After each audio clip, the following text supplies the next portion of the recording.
they came upon a man that was sitting by the gate called Beautiful. It was a beautiful gate because when the sun would shine on the gate, it had a beautiful sight to see. But what was sitting by the gate was an ugly scene. It was a man that was lame. I feel like preaching in here.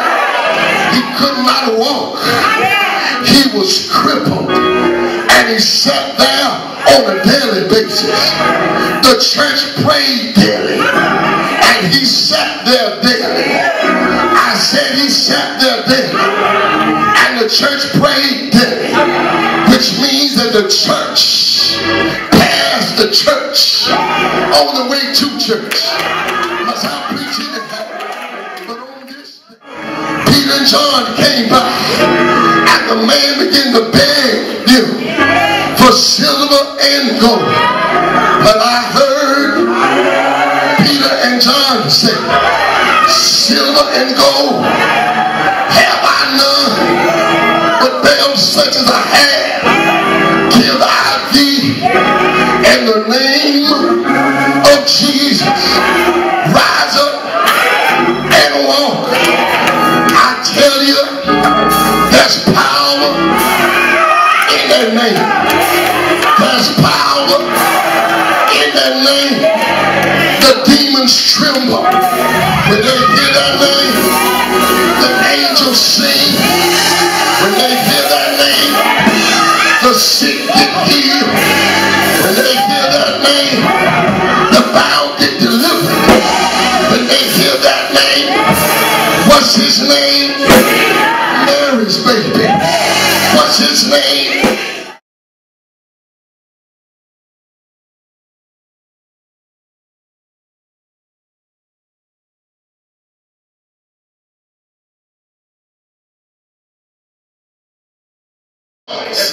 In the book, these two well-known Christian psychiatrists suggest that if one is going to be cured of the causes and symptoms of depression, he must choose to be happy. The reason I got a sense of contentment and happiness is because I have a relationship with the Lord Jesus Christ. He's trying to tell us that it's kind of like the difference between a thermometer and a thermostat. A thermometer, it is controlled by the environment that it's in. If you walk into a room and the room is hot, the mercury rises. If the room is cold, the mercury falls because it is controlled by the environment that it's in. But a thermostat, on the other hand, it is not controlled by the environment, but rather it regulates the temperature of the room. And Paul is saying when you walk with Christ for a while, you don't practice a thermometer joy. I'm happy if the circumstances are right. I'm happy if I got the right job. I'm happy if I drive the right car. I'm happy if I make enough money. No, when you walk with Christ a while, you ought to have thermostatic joy. It's a joy that is not dependent on your circumstance. That's when you can say, I may not have the car I want to drive, but I'm happy at the bus stop. I may not live in the house that I want to live in, but I'm happy in my apartment. I may not eat T-bone steaks every day, but I'm happy eating peanut butter and jelly, because my happiness doesn't come from a circumstance. It comes from the fact that I've got a relationship with God. So let me talk to some of you single folk who having your pity party, always moping, oh, nobody take me, they won't take me out. Listen, baby, go buy yourself a new dress, get your hair done, get your nails done, and take your own self out. Because your happiness doesn't come from a man or woman. Your happiness comes from Christ, and that's when you can say, I'm single, saved, and satisfied. Oh, happy.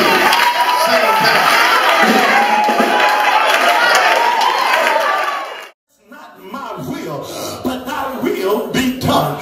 He had already looked into that cup. He saw the ugliness of sin. He saw the wrath of God. And he understood he had to be the Passover lamb. But he had already settled that his Father was sovereign. The urgency of the day could feel the weight and the magnitude of who he said that he was. It was written in Greek so that the Gentiles could understand what he claimed to be as God's anointed one. It was written in Hebrew, it was written in Latin, and it was written in Greek. Jesus of Nazareth, the King of the Jews. And Caiaphas and the Sanhedrin council was so disturbed by it that they went to Pilate and said, don't put up there the King of the Jews, but rather change it to say he said he was the King of the Jews. But Pilate, now mad that they had pushed him in the corner, Pilate said, I ain't changing nothing. What I have written, it is written. Jesus of Nazareth, the King of the Jews. You see, beloved, the whole argument of my teaching tonight is that the people had rejected Jesus as their king. Caiaphas and the Sanhedrin council rejected him as the king. The Jewish people rejected him as the king. Pilate rejected him as the king. Roman soldiers rejected him as the king. But you see, the one thing you'll notice about Jesus is that while he's going through the judgment hall, he never says a mumbling word. What bothered Pilate about Jesus is Jesus was too cool, he was too calm, and he was too copacetic. What bothered Pilate was the eloquent silence of Jesus. He didn't say nothing, and yet he was eloquent. Pilate said, man, why don't you say something on your behalf? Don't you know I got power to take your life, or I got power to set you free? And then Jesus says to Pilate, don't get it twisted, buddy. You ain't taking nothing. I'm laying my life down. I could call my daddy right now. He would send a legion of angels.